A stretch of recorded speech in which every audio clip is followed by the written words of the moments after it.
dan peserta itikaf Masjid Islamic Center Universitas Ahmad Dahlan. Pertama-tama puji syukur kehadirat Ilahi Rabbi atas karunia dan rahmatnya sehingga kita bisa menggerakkan diri kita pada pagi hari ini ke masjid untuk melaksanakan ibadah salat subuh dan mengikuti kajian pada subuh pada kesempatan pagi hari ini. Salawat dan salam semoga tetap tercurah kepada Nabi Muhammad Sallallahu Alaihi Wasallam dan semoga kita semua mendapatkan syafaatnya di yaumul qiyamah. Bapak Ibu yang dirahmati oleh Allah, pada kesempatan pagi hari ini kita akan menyimak bersama kajian pada subuh yang akan disampaikan oleh Ustaz Dr. Nurfalis Demade. Beliau merupakan Rektor 1 Bidang Al-Islam dan Kemuhammadiyahan Universitas Ahmad Dahlan, sekaligus anggota Majelis Tarjih dan Tajdid Pimpinan Pusat Muhammadiyah. Tema pada kesempatan pagi hari ini cukup menarik, yaitu meniti jalan menuju surga. Insya Allah kita semua akan mendapatkan surga Jannatul Naim, dan semoga Allah Subhanahu wa Ta'ala meringankan jalan kita menuju surga Jannatul Naim. Bapak Ibu yang dirahmati Allah, langsung saja tanpa berpanjang kalam kami serahkan kajian ini untuk disampaikan kepada Dokter. Secukupnya Ustaz, monggo. Assalamualaikum warahmatullahi wabarakatuh. Masih sehat Bapak Ibu? Ini kayaknya pada kedinginan dan ngantuk kayaknya. Alhamdulillahirabbil alamin, wassalatu wassalamu ala asyrafil mursalin wa ala alihi washabbihi ajma'in, amma ba'du. Bapak Ibu, saudara-saudari sekalian rahimakumullah, tentu puji syukur senantiasa kita panjatkan kehadirat Allah Subhanahu wa Ta'ala.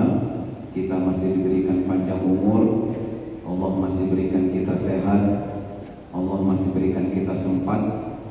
Mudah-mudahan juga Allah berikan kecukupan rezeki buat kita bersama-sama, agar kita bisa terus beribadah mengabdi dengan baik dan istiqomah.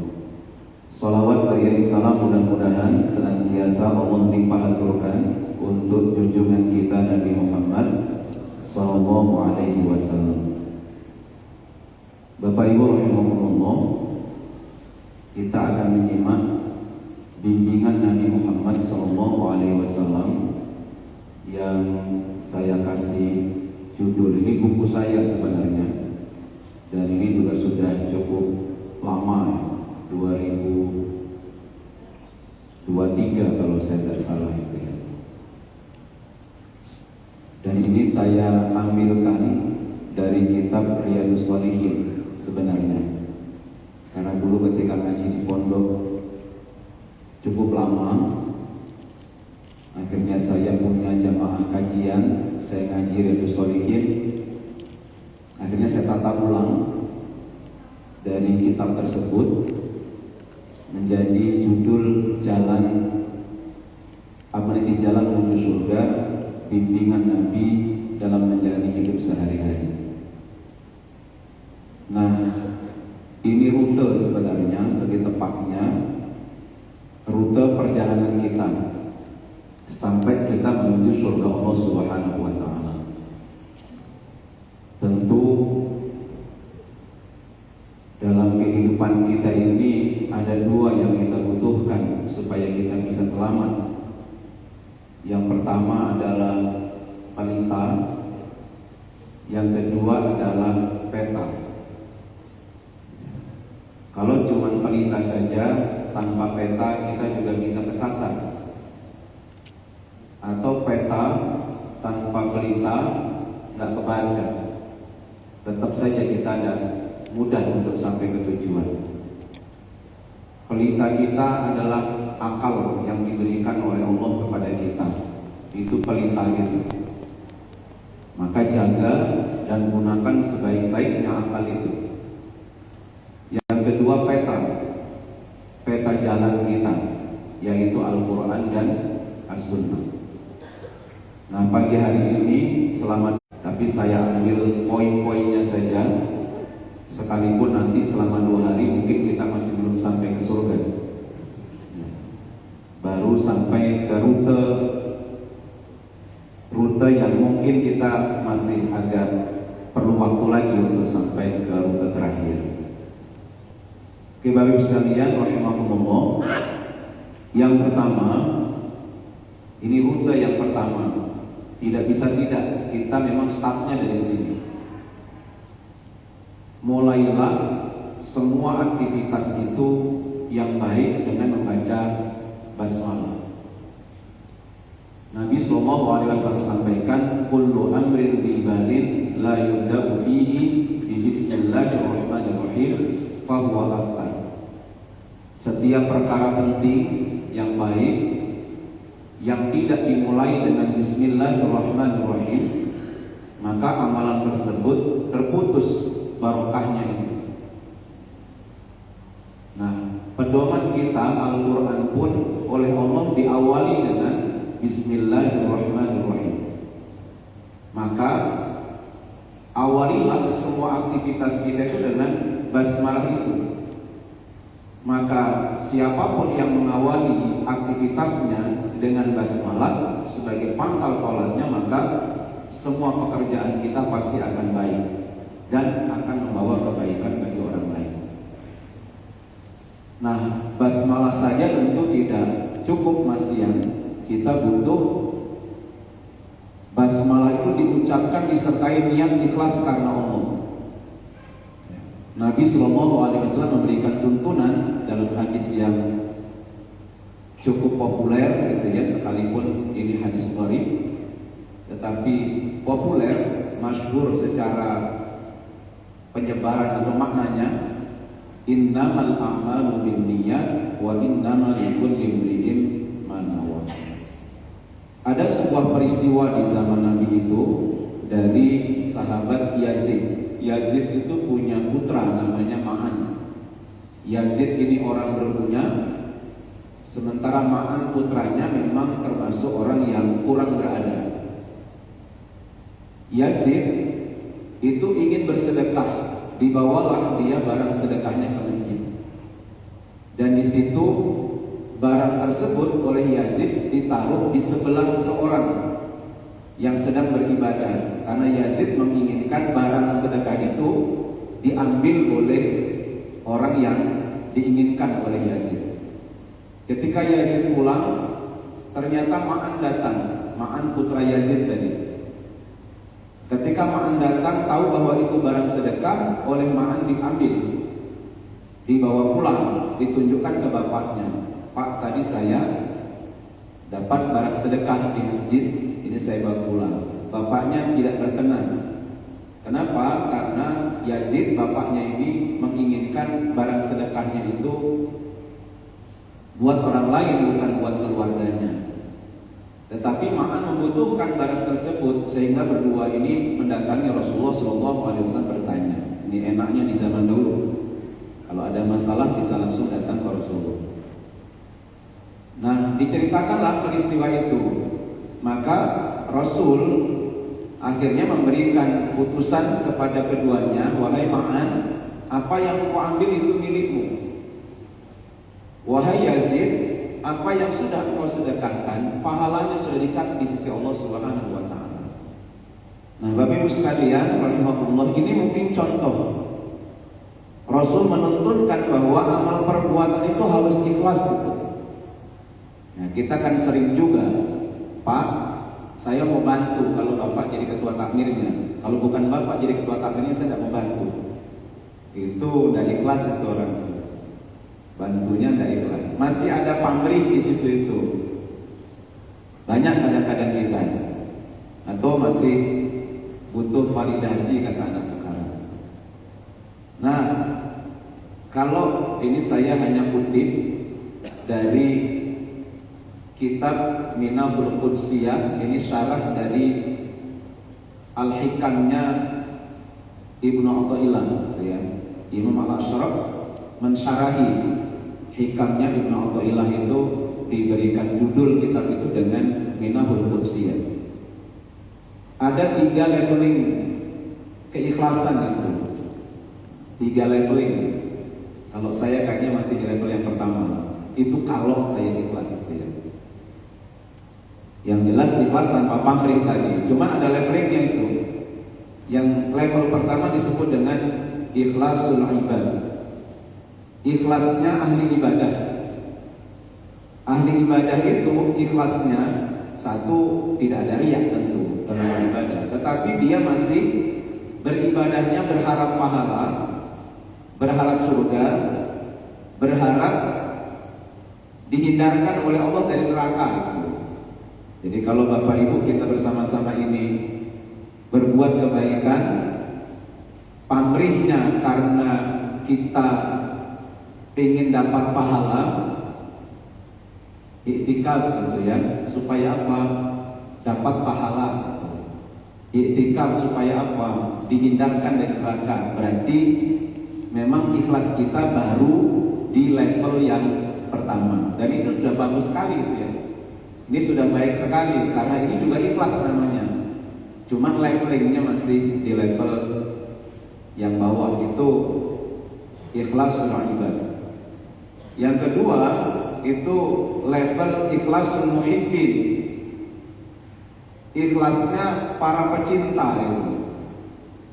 Jadi mereka ini kalau berbuat sesuatu hanya ingin dicintai oleh Allah, bukan persoalan apakah akan mendapatkan pahala atau dihindarkan dari dosa, dari neraka itu. Bukan begitu itu.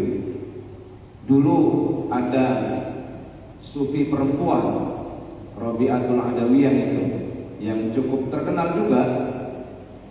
Kalimatnya, ya Allah, kalau saya beribadah karena saya ingin masuk surga, tolong surganya dibakar saja biar panas. Kalau saya beribadah juga karena takut neraka, dinginkan neraka itu supaya tidak panas gitu ya. Karena ibadahnya bukan karena itu, ibadahnya hanya karena ingin dicintai oleh Allah Subhanahu wa taala. Itu level tengah itu. Level ini saja kayaknya kita juga tidak ya. Ya, mungkin kita levelnya berlevel yang pertama lah, tapi tidak apa-apa, itu sudah ikhlas. Sudah bagus sekali itu. Ya, level yang terakhir yang paling tinggi itu level ikhlasul arifin. Ini para nabi sepertinya. Ya, kalau kita nggak mungkin. Karena al-arifin, ikhlasul arifin itu bukan soal ingin dicintai oleh Allah itu, karena kalau masih ingin dicintai masih ada jarak antara dia dengan kita. Tetapi ikhlasul arifin ini pokoknya ingin menyatu dengan kehendak Allah Subhanahu wa taala. Itu yang diinginkan. Sehingga ketika dia berbicara, bukan dia yang berbicara, tapi itu hakikatnya adalah Allah yang berbicara, dan seterusnya. Nah, itu leveling tadi. Lanjutkan dengan tawakal. Jadi rute yang pertama itu, setiap perbuatan atau aktivitas yang kita lakukan baca basmalah, sertai niat ikhlas karena Allah, dan lanjutkan dengan tawakal. Ya, karena ikhlas itu masih ada ujiannya gitu. Kalau kita tidak tawakal agak berat. Misal saja itu terawehan, kita sudah ikhlas ketika berangkat. Bahkan berangkatnya ketika azan dikumandangkan sudah berangkat ikhlas. Tapi ketika imamnya itu panjang dan ceramahnya juga panjang, ikhlasnya diuji. Ya, bisa jadi besok tidak berangkat lagi. Kenapa tidak berangkat tuh? Imamnya panjang.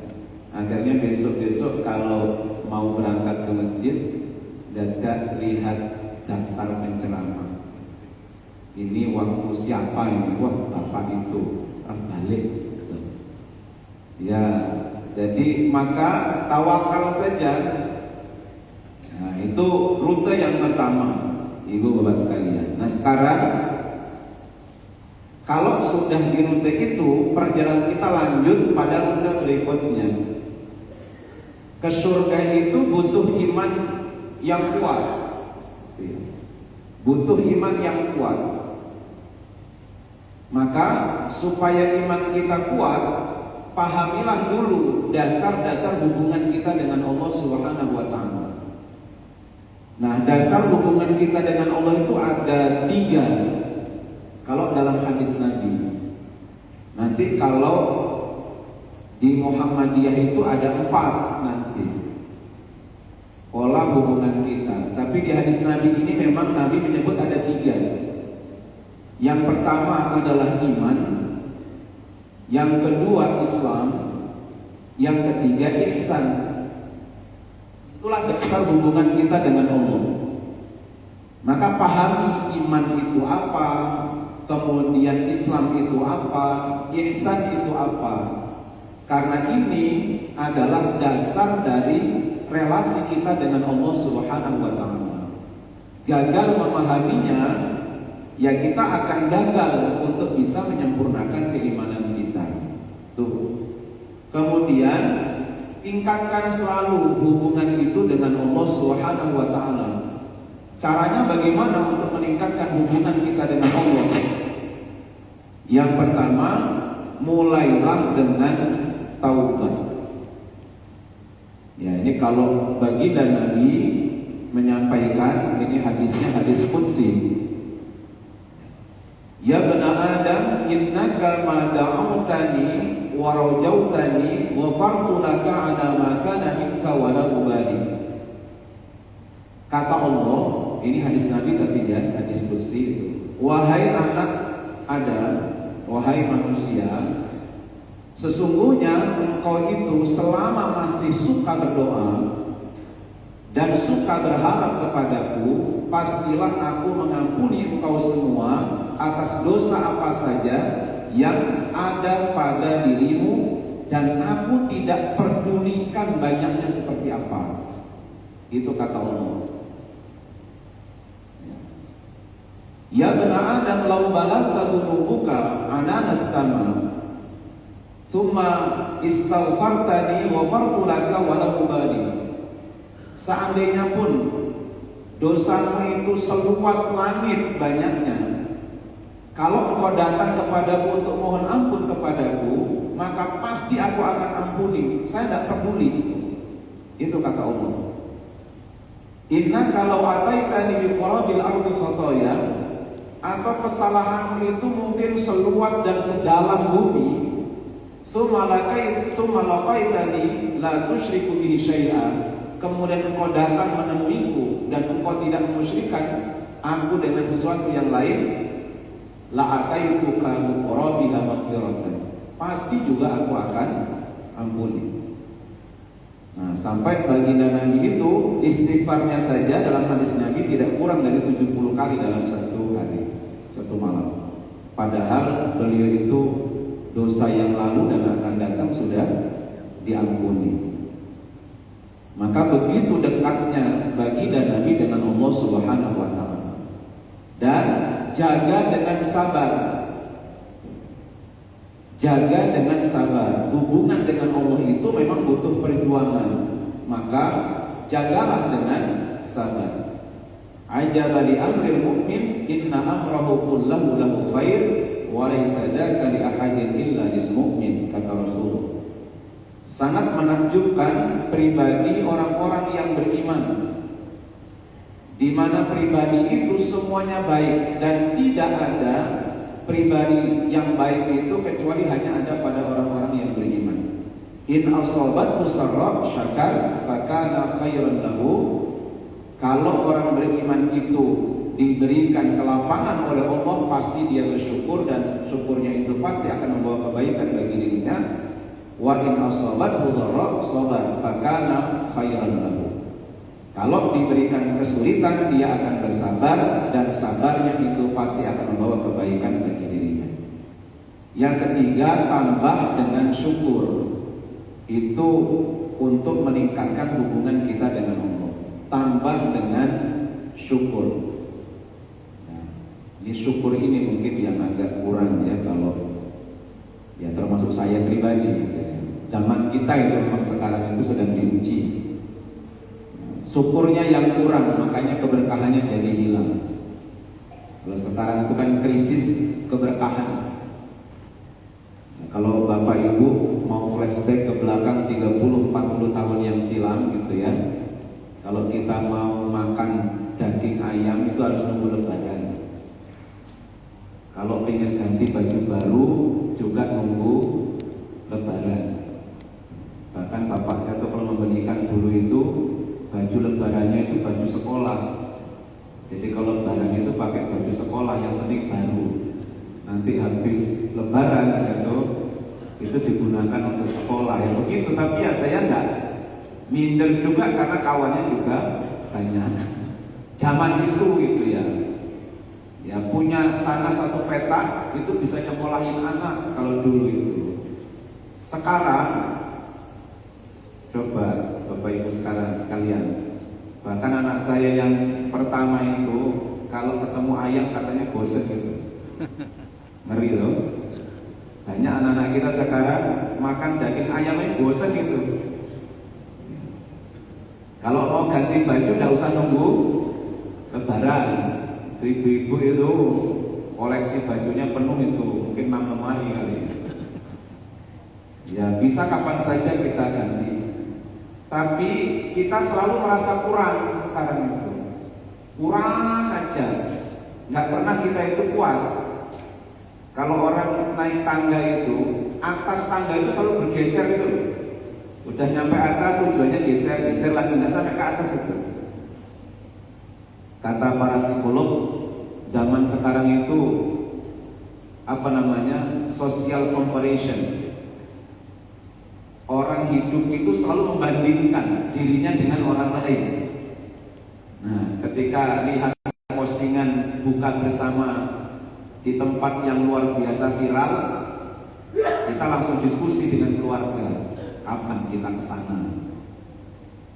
Kalau ada tempat wisata yang luar biasa eksotik misalkan saja, dan kita lihat di media sosial atau di mana tuh cerita dari orang, lantas kita diskusi sama keluarga, kapan kita ke sana. Apalagi ada mobil baru, ya, kapan kita ganti. Itu akhirnya kita nggak tenang karena kita bandingkan itu ya nggak ada cukupnya memang akhirnya. Karena selalu kita fokus pada apa yang masih belum kita miliki dan kita lupa dengan apa yang sudah Allah anugerahkan kepada kita. Itu yang menghalangi kita untuk tenang, untuk istiqomah dalam ibadah apa gitu. Beda dengan dulu, makanya disebut dengan krisis keberkahan kalau sekarang. Jadi secara kuantitas kita ini lebih hebat, lebih bagus dari orang tua kita 30-40 tahun yang silam. Tetapi dari sisi kebahagiaan kita minus kebahagiaan itu karena kurang bersyukur. Itu sebenarnya. Oke, cukup? Belum. Kalau sudah sampai di rute itu, maka perjalanan kita masih cukup panjang ini. Ke surga itu butuh bekal ilmu yang cukup, Bapak Ibu sekalian. Ya, iman yang kuat saja tidak cukup. Hubungan kita dengan Allah yang baik pun juga kurang, masih belum cukup untuk bisa menempuh perjalanan yang kita tuju, yaitu surga yang ya diimpikan oleh semua orang yang hidup di dunia ini. Kalau pulang nanti ke akhirat kita masuk surga. Nah, iman yang kuat butuh bekal ilmu juga yang cukup. Makanya Rasulullah SAW perintahkan agar kita terus mencari ilmu. Bahkan mencari ilmu itu kata Rasul sampai nanti kita di liang lahat. Ya, karena kalau tanpa pengetahuan, tanpa ilmu, ini juga masalah keimanan kita. Kayak sekarang lah, kalau saya itu sering sudah tidak nyambung dengan anak saya itu. 2 anak saya itu Gen Z. Anak saya ketiga itu sudah alpha generasinya. Itu kalau saya tidak belajar, mau saya baik, tapi kalimat yang saya sampaikan itu tidak cocok dengan generasi mereka. Saya masih untung punya anak baru itu yang berani ngasih tahu saya, Abi, kalau nasihatin adik jangan begitu. Kenapa gitu? Nah, dijelaskanlah gitu ya dan seterusnya gitu. Oh iya ya, maafkan gitu, saya nggak tahu. Harusnya belajar terus gitu, apalagi kalau sudah ngadepin anak saya yang generasi alpha, yang dia benar-benar lengket betul dengan HP-nya, lengket betul. Gimana caranya ya? Supaya ada jarak dengan saya itu butuh ilmu yang luar biasa. Atau nanti dalam soal keagamaan, ya, kalau ilmunya hanya dari YouTube gitu ya, yang masih kurang, walaupun tetaplah kita harus menghargai karena zaman kita, tapi kadang-kadang terfragmentasi cukup luar biasa gitu ya, gitu. Apalagi sekarang ini soal Lebaran, besok itu hari Jumat atau hari Sabtu itu kalau tidak ada ilmunya, yang tadi sudah bagus iktikafnya, puasanya bagus, bisa geser bukan ke surga kok itu, gara-gara diskusi soal Lebarannya hari Jumat atau hari Sabtu. Ya, karena apa? Banyak itu di media sosial akhirnya mencela gitu akhirnya dia. Nah, tidak sepakat, tapi dengan ekspresi yang menghinakan yang lain dan seterusnya. Ini kalau ilmunya tidak cukup gitu, jadi ibadahnya sampai banget tapi karena ilmunya yang tidak cukup ya jadi masalah memang akhirnya. Sholat jamaahnya sudah bagus ke masjid, tapi pulang dari masjid malah tidak akur sama temannya sebelahnya tadi itu, gara-gara cara beribadahnya beda. Yang satu kalau tasyahud begini, satunya gini. Karena sebelahan kan jadi tahu. Oh, ini mesti ini pahami. Yang satunya mesti ini pahami. Nanti pulang sudah nggak nyaman bertegur sapanya itu. Kalau sudah bagus tadi itu, sudah bagus jamaah gitu ya. Supaya kita bukan hanya soal pahala, kita bisa menyatukan umat dalam jamaah itu. Tapi malah gara-gara jamaah jadi pulangnya malah congkrah gitu.